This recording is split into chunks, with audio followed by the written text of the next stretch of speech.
സൗഹൃദപരമായിട്ട് സംസാരിച്ച ഒരു വോയിസാണ്.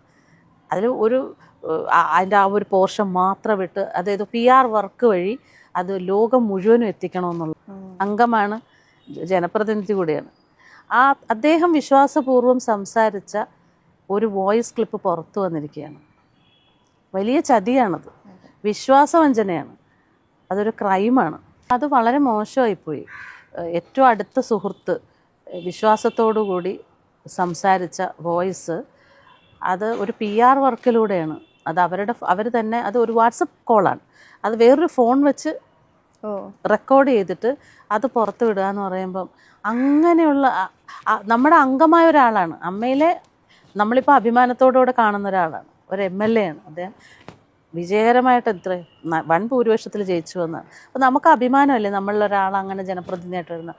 ആ മനുഷ്യൻ്റെ, ആ പയ്യൻ്റെ ജീവിതം തന്നെ നശിപ്പിക്കുന്ന തരത്തിലുള്ള ഒരു പൊളിറ്റിക്കൽ കരിയറും ആ വ്യക്തിത്വം പോലും കളയുന്ന രീതിയിൽ അവർ സൗഹൃദപരമായിട്ട് സംസാരിച്ച ഒരു വോയിസാണ്. അതിൽ അതിൻ്റെ ആ ഒരു പോർഷൻ മാത്രം വിട്ട്, അതായത് PR വർക്ക് വഴി അത് ലോകം മുഴുവനും എത്തിക്കണമെന്നുള്ളതാണ്. അത് എത്തിച്ച് ആ പയ്യനെ നാറ്റിക്കുന്ന രീതിയിലാക്കുക.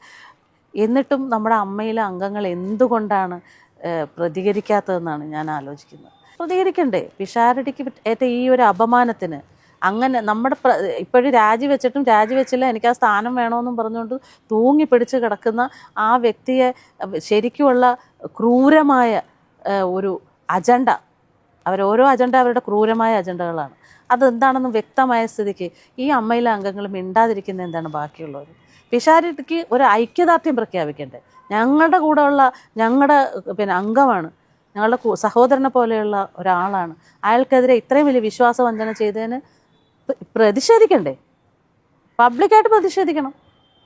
ആരൊക്കെ പ്രതിഷേധിച്ചു? വളരെ കുറച്ച് ആൾക്കാർ ആരെങ്കിലും പറഞ്ഞിട്ടുണ്ടെങ്കിലുണ്ട്. ഇവരൊക്കെ ഇതിനൊക്കെ പ്രതികരിച്ചില്ല, പിന്നെ എപ്പോഴാണ് പ്രതികരിക്കാൻ പോകുന്നത്?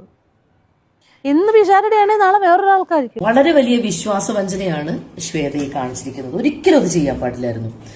ഹായ്, നമസ്കാരം. ഞാൻ ബീന ആന്റണി. കുറച്ച് ദിവസമായിട്ട് ഞാൻ ഇങ്ങനെ ഒരു വീഡിയോ ചെയ്യണമെന്ന് ആഗ്രഹിക്കുന്നുണ്ട്. കുറച്ച് തിരക്കുകളും കാരണങ്ങളായതുകൊണ്ട് ഇപ്പൊ ഇത്ര നീണ്ടുപോയത്. നമുക്ക് എല്ലാവർക്കും അറിയാം, അമ്മയില് ഇപ്പൊ ഈ കുറച്ച് നാളുകളായിട്ട് നടന്നുകൊണ്ടിരിക്കുന്ന ഇഷ്യൂസൊക്കെ എല്ലാവരും വായിക്കുകയും കേൾക്കുകയൊക്കെ ചെയ്യുന്നുണ്ട്.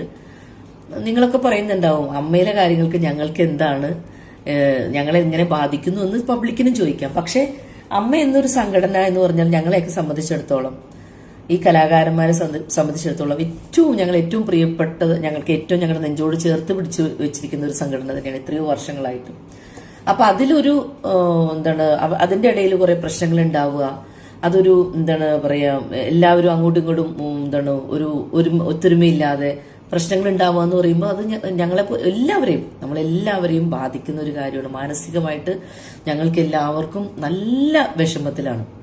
അപ്പൊ അത് ഈ കഴിഞ്ഞ ജനറൽ ബോഡിയിൽ ഉണ്ടായ ഇഷ്യൂസ് ഒക്കെ അല്ല, ഞാൻ ഇനി അതൊന്നും തിരിച്ചും പറിച്ചൊന്നും പറഞ്ഞിട്ട് കാര്യമില്ല, എല്ലാവർക്കും അറിയാവുന്നതാണ്. അന്നൊരു ഇഷ്യൂ ഉണ്ട്. അപ്പൊ ഞാൻ എന്റെ ഒരു ക്ലാരിറ്റി പറയുകയാണേ, എന്റെ പ്രേക്ഷകർ, എന്നെ ഇഷ്ടപ്പെടുന്ന എന്റെ ഇതിലുള്ള ആൾക്കാരുണ്ട്. അപ്പൊ അവരൊന്നും അറിയാൻ വേണ്ടിയിട്ട് ഞാൻ എന്റെ ഒരു ഭാഗം ക്ലിയർ ചെയ്യണം. അപ്പൊ അന്ന് കുറെ ഇഷ്യൂസ് ഒക്കെ ഉണ്ടായിരുന്നു. അതിനുശേഷം ഒരു ഇന്റർവ്യൂവിൽ വന്നപ്പോൾ എന്നോട് ചില ചോദ്യങ്ങൾ ചോദിച്ചപ്പോൾ, ഞാൻ ഇതുമായിട്ട് ബന്ധപ്പെട്ട് ചോദിച്ചപ്പോൾ ഞാൻ ഒരു കാര്യം പറഞ്ഞിരുന്നു. ശ്വേതയുടെ ആ ഇതിൽ വന്ന ആ ഒരു ഭരണസമിതിക്ക് ഒരുപാട് പിഴവുകൾ ആദ്യം സംഭവിച്ചു. അത് എപ്പോഴും എന്നും ഞാൻ പറയുന്ന കാര്യമാണ്. അവർക്ക് തമ്മിലുള്ള അവരുടെ സ്പ്ലിറ്റ് ആയിട്ട് അവർ പല പല ചേരിയായിട്ട് തിരിഞ്ഞു. ഓരോരുത്തർക്കും ഈഗോ പ്രശ്നങ്ങൾ വന്നു. ഇതൊക്കെ സംഭവിച്ചത് ഞാൻ അന്നും പറയുന്നു, ഇന്നും പറയുന്നു. പക്ഷെ അന്ന് അവരുടെ അന്നത്തെ ജനറൽ ബോഡിയിൽ അവർ സംസാരിക്കുന്നത് കേട്ടപ്പോഴൊക്കെ എന്തോ ഒരു ഇത് എനിക്ക് മനസ്സിലായി. അതിന് മുന്നേ അവിശ്വാസ പ്രമേയം വന്നപ്പോൾ ഞാനതിൽ ഒപ്പിട്ട ആളാണ്, ഇവര് നിൽക്കണ്ടെന്നൊക്കെ എനിക്ക് തോന്നിയതാണ്. പക്ഷെ അവർ സംസാരിച്ചപ്പോൾ എനിക്ക് തോന്നി അവർക്കൊരു 45 days കൊടുക്കാമെന്ന്. പക്ഷെ അതിനു വേണ്ടിയിട്ട് ഞാൻ അവിടെ സംസാരിക്കുകയും ചെയ്തിരുന്നു. പക്ഷെ പിന്നീട് എനിക്ക് മനസ്സിലായി, അതിലൊന്നും ഒരു കാര്യമില്ല. അവിടെ ഭയങ്കര പ്രശ്നങ്ങൾ നടന്ന് അങ്ങോട്ടും ഇങ്ങോട്ടും ഒരുപാട് വാക്ക് തർക്കങ്ങളും എല്ലാം കഴിഞ്ഞിട്ട് അവസാനത്തെ തീരുമാനത്തിൽ ഇവര് രാജിവെക്കുകയാണ്. ഈ 17 അംഗങ്ങളുള്ള ആ ഒരു സമിതി രാജിവെച്ചു എന്ന് പറഞ്ഞ് പുറത്തിറങ്ങി പോകുന്നു. പുറത്തു വന്ന് മാധ്യമങ്ങളെ കാണുന്നു. ശ്വേത പറയുന്നു, ശ്വേത പ്രസിഡന്റ് സ്ഥാനവും രാജിവെക്കുന്നു. അമ്മയിൽ നിന്ന് പോകരുതെന്ന് ഞങ്ങൾ എല്ലാവരും ഒന്ന് പറഞ്ഞു. ശ്വേത ആ ഒരു തീരുമാനം ഇപ്പൊ എടുക്കല്ലേ എന്നൊക്കെ പറഞ്ഞിരുന്നു. പക്ഷെ അതൊന്നും കേട്ടില്ല. പുള്ളിക്കാരിയുടെ ഇഷ്ടം പറഞ്ഞു, അതങ്ങനെ കഴിഞ്ഞു. എന്നിട്ട് ഇപ്പോ ഈ 2 ദിവസമായിട്ട് നടന്നുകൊണ്ടിരിക്കുന്ന ഒരു കാര്യത്തെക്കുറിച്ച് സംസാരിക്കാനാണ് ഞാൻ വന്നത്. ശ്വേതയും പിഷാരടിയും തമ്മിലുള്ള, പിഷാരടി ഈ ഒരു പ്രശ്നങ്ങൾ സോൾവ് ചെയ്യാൻ വേണ്ടിയിട്ട് നമ്മുടെ കൂടെ നിന്ന ആളാണ്. ഇപ്പൊ നല്ലൊരു പൊസിഷനിൽ ഏറ്റവും നല്ല എന്താ പറയാ ജനപിന്തുണയോടെ ഒരു MLA ആയിട്ട് വന്ന ആളാണ് പിഷാരടി. ഞങ്ങൾക്ക് ഒരുപാട് അഭിമാനമുണ്ട് പിഷാരടിയുടെ കാര്യത്തിൽ. ആ പിഷാരടി നമ്മുടെ ഈ അമ്മയുടെ ഒരു ക്രൈസിസിൽ ഹെൽപ്പ് ചെയ്യാൻ വന്ന ഒരാളാണ്. ആ ആള് ശ്വേതയോട് ഏറ്റവും അടുപ്പമുള്ള 2 സുഹൃത്തുക്കളാണ് അവർ തമ്മിലുള്ള സംസാരം ഇങ്ങനെ പുറത്തേക്ക് എടുത്തിട്ട് പിഷാരടിയെ പോലെ ഇത്ര ഇതിൽ നിൽക്കുന്ന ഒരു വ്യക്തിയെ ഇതുപോലെ വേദനിപ്പിച്ചതിലും ഇതുപോലെ മോശമാക്കിയതിലും ഞാൻ എന്റെ ദുഃഖം രേഖപ്പെടുത്താണ്. അത് വളരെ മോശമായി പോയി എന്ന് തന്നെ ഞാൻ പറയണം. ഒരിക്കലും വളരെ വലിയ വിശ്വാസവഞ്ചനയാണ് ശ്വേതയെ കാണിച്ചിരിക്കുന്നത്. ഒരിക്കലും അത് ചെയ്യാൻ പാടില്ലായിരുന്നു. കാരണം അവര് തമ്മിൽ എത്രയോ ആത്മബന്ധമുള്ള ആൾക്കാരാണ്. പിഷാരടി ജയിച്ചപ്പോ ശ്വേത പിഷാരടി ഉമ്മ വയ്ക്കുന്ന ഒരു ഇതാണ് പുറത്തുവിട്ട് ആ ഒരു സന്തോഷം പ്രകടിപ്പിച്ചത്. അത്രയും അവർ ആത്മബന്ധമുള്ള ആൾക്കാരാണ് അവരൊക്കെ. ആ ഒരു ഇതെടുത്ത് പുറത്തിട്ടപ്പോ ശ്വേത ഒരു കാര്യം ആലോചിക്കണ്ടേ, ആ മനുഷ്യനെ അത് എത്രമാത്രം ബാധിക്കും. ഇത്രയും പൊളിറ്റിക്കലി ഇത്രയും വലിയൊരു ഇമേജിൽ നിൽക്കുന്ന ഒരു മനുഷ്യനെ എന്തുമാത്രം മോശം രീതിയിലാണ് ഇപ്പോൾ മറ്റുള്ള പാർട്ടിയിലുള്ളവരും ആൾക്കാരും പറയുന്നത്. ആ ഒരു അവസ്ഥയിലേക്ക് ഒരിക്കലും പിഷാരടിയെ ആക്കാൻ പാടില്ലായിരുന്നു ശ്വേത. ഞാൻ അതിൽ ശക്തമായിട്ട് ശ്വേതയോട് പ്രതിഷേധിക്കുന്നു. അതോടൊപ്പം ഈ ലാസ്റ്റ് നിമിഷത്തിൽ പിന്നെ വന്നിട്ട് ശ്വേത പറയുന്നു ഞാൻ രാജിവെച്ചിട്ടില്ല, ഞങ്ങളുടെ ഭരണഘടന ഇനിയും ഭരണസമിതി ഇനിയും തുടരൂ എന്നൊക്കെ പറയുന്നതിൽ യാതൊരു അർത്ഥമില്ല ശ്വേത. അതിൽ ഇനി ഇങ്ങനെ സപ്പോർട്ട് ചെയ്യാനാ? നിങ്ങൾ ഇങ്ങനെയൊക്കെ ചെയ്യുമ്പോൾ നിങ്ങളിലുള്ള വിശ്വാസം പിന്നെയും പോവുമല്ലേ? ശ്വേത ഇപ്പൊ ഈ ചെയ്തത് പിന്നെ നമ്മള് നിങ്ങളുടെ ഭരണസമിതി ഇരിക്കുമ്പോൾ ഓരോ സംഭവങ്ങൾ പുറത്തു പോയതിനെ കുറിച്ചൊക്കെ നമ്മൾ അന്നേ നിങ്ങൾക്ക് അവിടെയാണ് നിങ്ങളുടെ പരാജയം സംഭവിച്ചത്. നിങ്ങൾ സംഭവിച്ച കാര്യങ്ങൾ വെളിയിലേക്ക് വരുന്നത്. ഇപ്പൊ ശ്വേത തന്നെയല്ലേ ഇപ്പൊ ചെയ്തിരിക്കുന്നത്. അതിനെന്ത് ന്യായമാണ് ശ്വേതയ്ക്ക് പറയാനുള്ളത്? അപ്പൊ എനിക്ക് വളരെ അതിനുള്ള ഒരു എതിർപ്പ് ഞാൻ എന്റെ പേഴ്സണൽ എതിർപ്പ് ഞാൻ പ്രകടിപ്പിക്കുകയാണ്. ആ ചെയ്തതിനോട് എനിക്ക് ഒരിക്കലും ശ്വേതയോട് യോജിക്കാൻ കഴിയില്ല. പിഷാരടിയോട് ചെയ്തത് വലിയൊരു തെറ്റായിപ്പോയി. പിന്നെ ഈ ഒരു സംഭവത്തിലും എന്തായാലും എല്ലാവരും വളരെയധികം വേദനയോടെ നോക്കിക്കാണുന്നു ഇനി അമ്മയുടെ പോക്ക് എങ്ങോട്ടാണെന്ന്. അമ്മ എന്ന സംഘടനയെ നമുക്ക് മുന്നോട്ട് കൊണ്ടുപോകാനും നയിക്കാനും ശക്തമായിട്ടുള്ള നമ്മുടെ മമ്മൂക്കയും ലാലേട്ടനും സുരേഷ് ഏട്ടനും ഒക്കെ മുൻപന്തിയിലേക്ക് ഇറങ്ങണം. ഇത് ഞങ്ങളുടെ ഹംബിൾ റിക്വസ്റ്റ് ആണ്. നമ്മളുടെ അമ്മയെ രക്ഷിക്കാൻ നിങ്ങളൊക്കെ തന്നെ മുന്നിലുണ്ടാവണം. Thank you. ഞാൻ ക്രൗൺ പ്ലാസയില്. Crowne Plaza. എന്താ പരിപാടി? ഞാനിവിടെ എന്റെ ഹസ്ബൻഡ് ഇന്ന് വൈകുന്നേരം വരും. അപ്പൊ ഞാന് ഇവിടെ വന്നാ.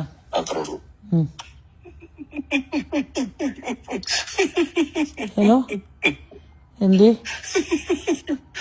ഞാനേ നിങ്ങളോട് ക്രൗൺ പ്ലാസ എന്താ പരിപാടി ഇന്ന് വൈകിട്ട് ഹസ്ബൻഡ് വരുമോ? അല്ല, അതല്ല, ഞാൻ അങ്ങനെയല്ല, ബോംബെന്ന് മൂപ്പര് വരും എന്നാ ഞാൻ പറഞ്ഞത്. അതാ ഞാൻ പറഞ്ഞു, മൂപ്പര് വന്നിട്ടാണോ പരിപാടി? ഓ, ആ പരിപാടി അങ്ങനെയൊന്നുമല്ല.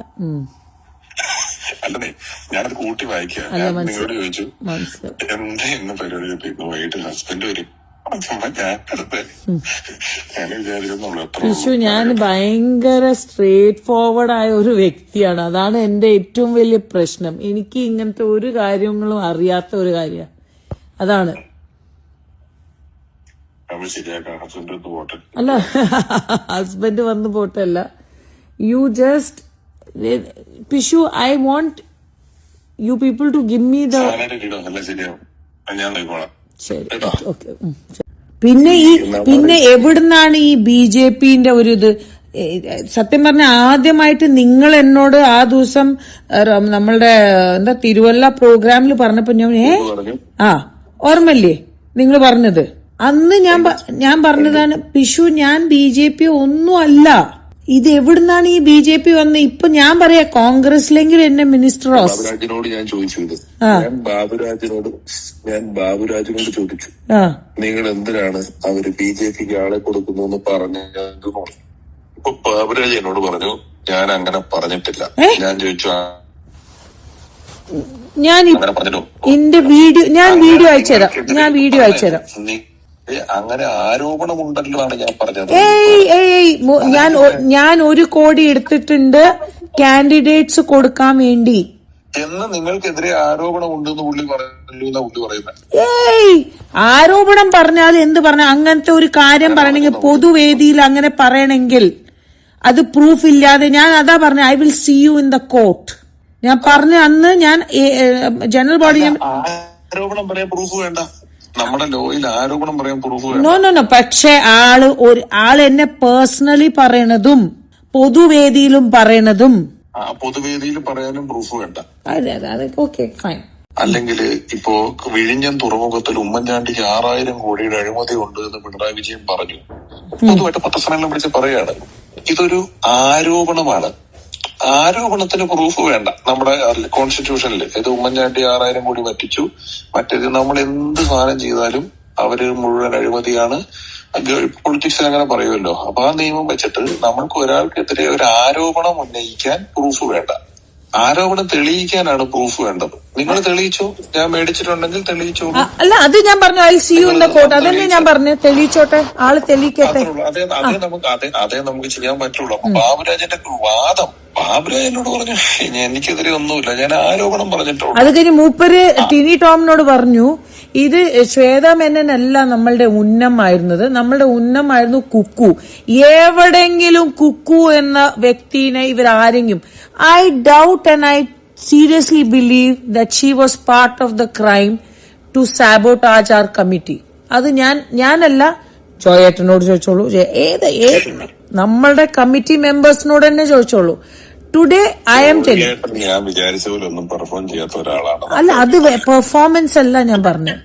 ഞാൻ ഒരു കാര്യത്തിലും പുള്ളി ഇടപെട്ടില്ല സാർ. അയാൾ എല്ലാ കാര്യത്തിലും ഇപ്പൊ ഞാൻ പറയുന്നത് ധീരനായ ഒരാളാണെന്ന് ഞാൻ വിചാരിച്ചു. അല്ല ആ ദിവസം സ്റ്റേജിൽ പറഞ്ഞല്ലോ ദാറ്റ് നമ്മുടെ ട്രഷറർ അബ്സ്കോണ്ടർ, നമ്മുടെ ജനറൽ ബോഡി വീഡിയോസ് എങ്ങനത്തെ വാക്കുകൾ പറഞ്ഞു എന്ന്.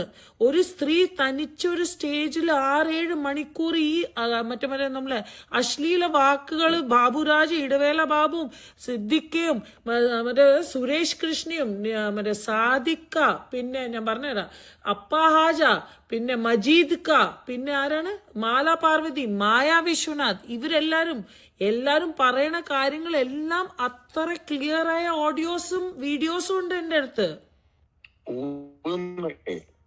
അവർ എന്ത് പറയും എന്നറിയാമോ? നിങ്ങൾ ആദ്യം പറയും ഞങ്ങൾക്ക് കണക്ക് അവതരിപ്പിച്ചില്ല, ഞങ്ങൾ സ്റ്റാർട്ടിങ് അല്ലല്ല മീറ്റിംഗ് തുടങ്ങണേന് മുമ്പ് തന്നെ ബാബുരാജേട്ടൻ തുടങ്ങി. മീറ്റിംഗ് തുടങ്ങണേന് മുമ്പേ അതൊന്ന് ഞാൻ പറഞ്ഞു ഹലോ നമസ്കാരം എന്ന് പറഞ്ഞപ്പോ അതൊക്കെ ഒന്നുമില്ല, ഇത് ആവശ്യമായത് നമുക്ക് ഇതിനൊന്നും നമ്മള് ജനറൽ ബോഡി അംഗീകരിക്കൂല. ആദ്യം തന്നെ തുടങ്ങി. പിന്നെ ബാബുരാജേട്ടന്റെ ഓരോ വാക്കുകള്, സിദ്ദിഖാന്റെ ഓരോരോ വാക്കുകള്, വിഷു വേറെ ഏത് സ്ത്രീ ആണെങ്കിലും മനസ്സിലായോ അത്ര നേരം നിൽക്കൂല. എനിക്ക് തൊലിക്കട്ടിയൊന്നുമില്ല, പക്ഷെ ഞാൻ എന്റെ കമ്മിറ്റീന് വേണ്ടിയിട്ട് അവിടെ നിന്നത്. അമ്മ അസോസിയേഷൻ എന്ന് നമ്മളല്ലേ കുറച്ച് ആൾക്കാർ, ഇതൊന്നും അറിയാത്ത ആൾക്കാരാണ്. എത്ര മെമ്പേഴ്സ് എന്നെ വിളിച്ചു അറിയോ? ഞാൻ ഈ ടിനിക്ക് വേണ്ടി അൻസിബയോടും ടിനിയുടെ വക്കീലിനോടും ടിനിയോടും സംസാരിച്ച സമയം ഉണ്ടായിരുന്നെങ്കിൽ എന്റെ ജീവിതം നന്നായേനെ. അപ്പൊ ഞാനൊരു ഉദാഹരണം പറയാണ്. അൻസിബയും ടിനിയും തമ്മിലുള്ള വഴക്കിൽ ബാക്കി എല്ലാ കേസും അൻസിബ ഫൈറ്റ് ഇല്ല കേസ്.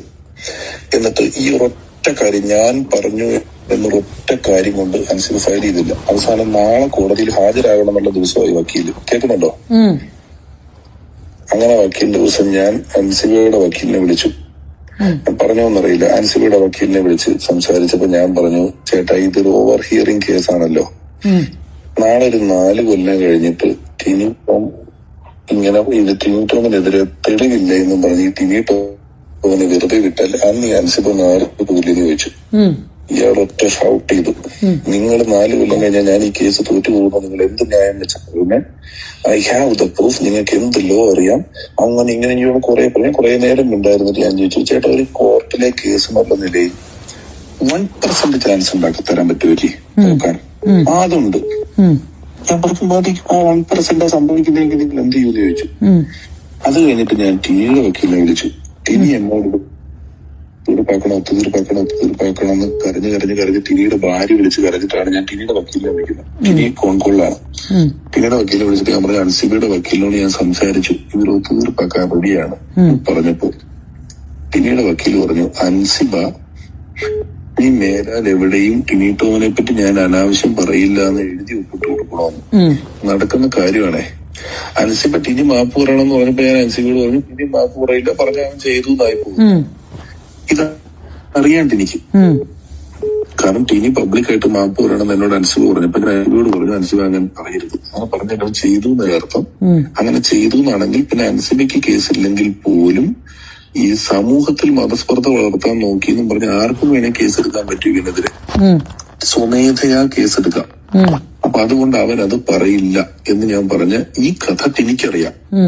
ഈ കഥ അറിയാവുന്ന ടിനി ടോം ഇത്രയും ഒത്തുതീർപ്പാക്കണം എന്ന് പറഞ്ഞ ടിനി ടോമിന്റെ വക്കീൽ പറയാം, അൻസിബ ഒരു പേപ്പറിൽ എഴുതി കൊടുക്കണം, ഇത് ഞാൻ അൻസിബയോട് പറഞ്ഞിട്ട് പറഞ്ഞു ഇത് ചെയ്യണ്ട എന്ന് പറഞ്ഞ അൻസിബ പറഞ്ഞു, അങ്ങനെ കാര്യം ചെയ്യൂ ചേട്ടാ, മമ്മൂട്ടിയുടെയോ മോഹൻലാലിന്റെയോ അമ്മയുടെ സാന്നിധ്യത്തിൽ, അതുപോലെ എനിക്ക് വിശ്വാസമുള്ള ഒരാളുടെ സാന്നിധ്യത്തിൽ അമ്മയുടെ ഓഫീസിൽ വെച്ച് നമുക്കിത് ചെയ്തു തീർക്കാം, ഒത്തുതീർപ്പാക്കാന്ന് പറഞ്ഞു. അൻസിബ പറഞ്ഞു ഒത്തുതീർപ്പാക്കാം. ഞാൻ നോക്കുമ്പോ മോഹൻലാൽ ജർമ്മനിയിൽ ചെന്നൈയിലുമാണ്, 2 ദിവസം ആകാന്നൊക്കെ പറഞ്ഞു കഴിയുമ്പോഴത്തേക്ക് മിനിഞ്ഞാന്ന് വീണ്ടും ടൈമായി. കോടതി വിളിക്കുമല്ലോ ദിവസങ്ങളിൽ, ഫയൽ ചെയ്തിട്ടേക്കുമല്ലേ. അൻസിബ ഇന്നലെ കൊണ്ടുപോയി അതും കൂടെ കേസാക്കി. ടിനി എന്നെ വിളിച്ചിട്ട് പറഞ്ഞു, അതെന്താ നിങ്ങൾ അന്ന് പറഞ്ഞിട്ട് കൊണ്ടുപോയി. ഞാൻ പറഞ്ഞു, ടിനിച്ചേട്ടാ അന്ന് ഞാനത് എങ്ങനെയെങ്കിലും തീർക്കാൻ പോകുമ്പോ നിങ്ങളുടെ വക്കീലാണോ പറഞ്ഞ അൻസിബ എഴുതി ഒപ്പിട്ട് തന്നോന്ന്. എവിടെയെങ്കിലും കൊണ്ടൊരു പേപ്പറിൽ ഞങ്ങൾക്ക് രണ്ടിനും അങ്ങോട്ടും ഇങ്ങോട്ടും പരാതിയില്ല എന്ന് ഒപ്പിടുന്നതിന് പകരം ഈ വക്കീലന്മാർക്ക് സെലിബ്രിറ്റി കേസ് കിട്ടിയത് അവര് വിടില്ല, ആഘോഷിക്കും. ഇത് പറഞ്ഞു. ഞാൻ ചോദിക്കട്ടെ, നിങ്ങളൊരു മാന്യത കൊണ്ടും സന്തോഷം കൊണ്ടും നിങ്ങൾ ടിനിയെ പബ്ലിക്കായിട്ട് സപ്പോർട്ട് ചെയ്ത ആളാണ്. നിങ്ങള് ഏതോ പറഞ്ഞിട്ടില്ലേ? ഇല്ല. അപ്പൊ ഇത് നീന കുറുപ്പ് ഇറക്കിയ ഒരു നീന കുറുപ്പ് ഇറക്കിയതാ. ഒരു കാരണവശാലും ഞാൻ ടിനി ടോമിനെ എതിരായിട്ടോ സപ്പോർട്ട് ചെയ്തിട്ടോ ഒന്നും പറഞ്ഞിട്ടില്ല. ടിനി ടോം എന്റെ വിഷയമേ അല്ല. അപ്പൊ എനിക്ക് കണ്ടല്ലോ അല്ല. അപ്പോ ഞാൻ പറയാം, ഞാനിത് ഒരു വശത്താണ് തീർത്തത്. ഞാനൊരു വശത്തുനിന്ന് ഷമീത്തിനെ വിളിച്ചു. ലക്ഷ്മി പ്രിയ ഇന്നലെ എന്നെ വിളിച്ചിട്ട് എന്ന് പറഞ്ഞ പെണ്ണിന്റെ കൂട്ടത്തിൽ ദുബായി പോയ കഥയും മറ്റേതും മറിച്ചതായിട്ട് ഞാൻ ആത്മഹത്യക്ക് ശ്രമിക്കാൻ പോയെന്നും പറഞ്ഞ് ലക്ഷ്മി പ്രിയ നിൽക്കുന്നു. അൻസിബ സംസാരിക്കും. ഞാൻ ഇതെല്ലാം ഒരു സൈഡിൽ കൂടെ നീക്കി പിടിക്കുന്നുണ്ട്. ഇതിന്റെ എല്ലാം വെച്ച് എന്റെ ഒരു അനുഭവം വെച്ചിട്ട്